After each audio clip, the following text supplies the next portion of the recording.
तुम्ही ज्यांचा मगाशी उल्लेख केलात त्या लाडक्या उद्योगपतींच्या माध्यमातून तुम्ही याकडे कसं पाहता?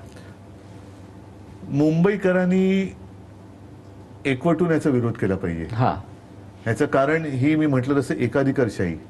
उद्या तुमच्या घरामध्ये वीज पण एकच माणूस देणार, तुमच्या गाड्या पण तोच देणार, तुमच्या घरातलं सगळं काही तोच देणार. त्याचे तुम्ही नाही म्हटलं तरी गुलाम किंवा अंकित होणार. आणि मूळचा जो मुंबईकर आहे, अगदी मी म्हणेन मराठी माणूस हा मुंबई बाहेर फेकला जातोय.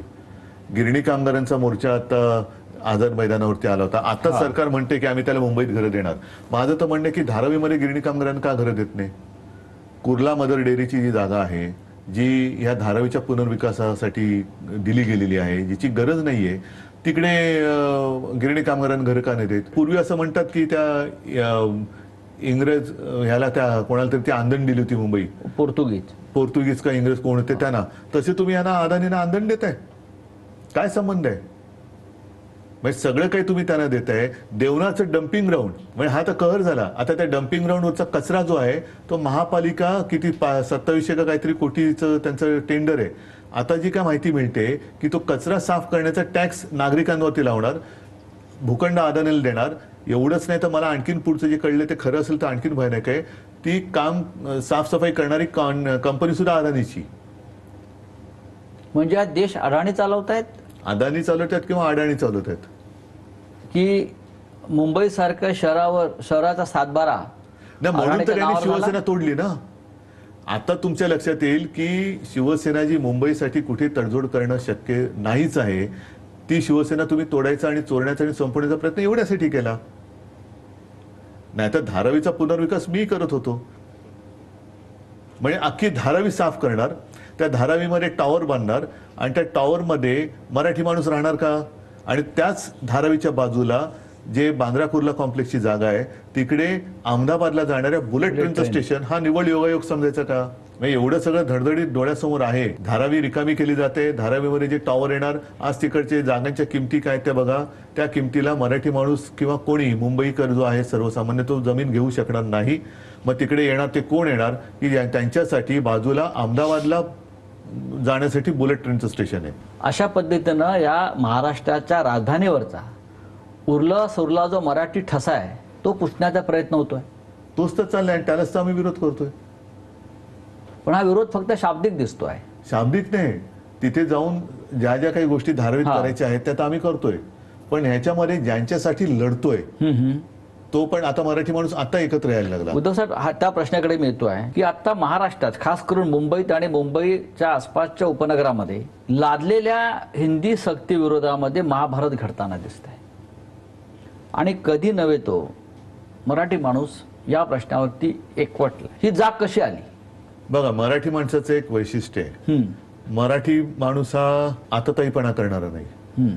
मराठी माणूस हा विघ्न संतोषी नाही. मराठी माणूस हा इतर वेळेला मी बरं आणि माझं काम बरं, पण माझ्यावरती एक तर मराठी माणूस कोणावरती अन्याय करणार नाही. पण हाच मराठी माणूस त्याच्यावर अन्याय झाला तर तो सहनही करत नाही. त्याच्यामुळे शेवटी सहनशीलतेचा कडेलोट व्हायला लागला तेव्हा मराठी माणूस आता पिसाळलाय. जसा तो संयुक्त महाराष्ट्र लढ्याच्या वेळेला पेटला होता तसाच तो आता पेटलाय. कारण किती काळ आम्ही हे सहन करायचं? बरं, आमची चूक काय? आम्ही कोणत्याही भाषेचा द्वेष करत नाही. आमचा हिंदीला विरोध किंवा हिंदीचा द्वेष नाही, पण हिंदीची सक्ती नको. कारण मग तुम्ही ते वन नेशन वन इलेक्शन सगळं one one one one one करत चाललेलं आहे. तुम्ही शेवटी आपला देश हे संघराज्य पद्धत आहे. अनेकता में एकता म्हणजे काय? तुम्ही त्या अनेकतेची जी गंमत आहे ती घालून किंवा त्याचं जो एकजूट आहे ती घालून तुम्ही ही जबरदस्ती एकता लादताय. म्हणून मी माझ्या परवाच्या भाषणात बोललो ना, आमचा हनुमान चालिसाला विरोध नाहीये, पण तुम्ही मारुती स्तोत्र आम्हाला का विसरायला लावताय? आमचं मारुती स्तोत्र आहे ना, आम्ही मारुती स्तोत्र म्हणतो, तुम्ही हनुमान चालिसा म्हणणार. देव एकच आहे तो हनुमान, त्यालाच आम्ही आज या निमित्तानं महाराष्ट्राविरुद्ध इतर राज्य असा संघर्ष पेटलाय? नाही पेटला. कारण पेटवण्याचा प्रयत्न भाजप करते पण पेटत नाहीये. ह्याचं कारण आमची जी भूमिका ही स्पष्ट आहे. आम्ही कोणत्याही भाषेचा द्वेष करत नाही. जसं आम्ही इतरत्र मराठी लादण्याचा आग्रह धरत नाही आहोत तसं आमच्यावरती दुसरी भाषा लादण्याचा आग्रह धरू नका. हिंदी सक्ती विरुद्ध आपण म्हणजे शिवसेना आणि मनसे म्हणजे उद्धव ठाकरे आणि राज ठाकरे असा एकत्रित मोर्चा 5 जुलैला काढण्याचं जाहीर झालं. देशासाठी असेल, मी संपूर्ण देशभरात त्याची चर्चा झाली की या सगळ्या 20 वर्षाच्या कालखंडानंतर उद्धव ठाकरे आणि राज ठाकरे मराठीच्या मुद्द्यावरती एकत्र आले आणि एक महाराष्ट्रामध्ये प्रॉब्लेम कोणाला आहे? प्रॉब्लेम कोणालाच नाहीये, पण काही लोकांना असू शकतो. मग त्यांचा प्रॉब्लेम ते बघतील, आपण काय विचार करायचा? आणि एक मराठी अस्मितेची लाट निर्माण झाली आणि त्या लाटेनं उद्धव आणि राज यांना 20 वर्षानंतर एकत्र आणण्यात आलं. बघा, आम्ही आमच्या एकत्र येण्यामुळे मराठी माणसाला असेल, इतर भाषिकांना सुद्धा, आणि मी स्पष्ट सांगतो अगदी मुसलमानांना सुद्धा त्यांनी जाहीरपणाने पण बोलत, आणि इतर भाषिक सुद्धा, हिंदी वगैरे गुजराती सुद्धा, अच्छा किया आपने. तो जो त्यांना झालेला मी आनंद बघतो. कोणाचा पोटशूळ उठला असेल तर तो पोटशूळ त्याच्याकडे मी दुर्लक्ष करतो. यात पोटशूळ उठावा असं काय आहे? पण उठलाय. पण मला नाही माहित, ज्यांचं उठलं त्यांना विचारा.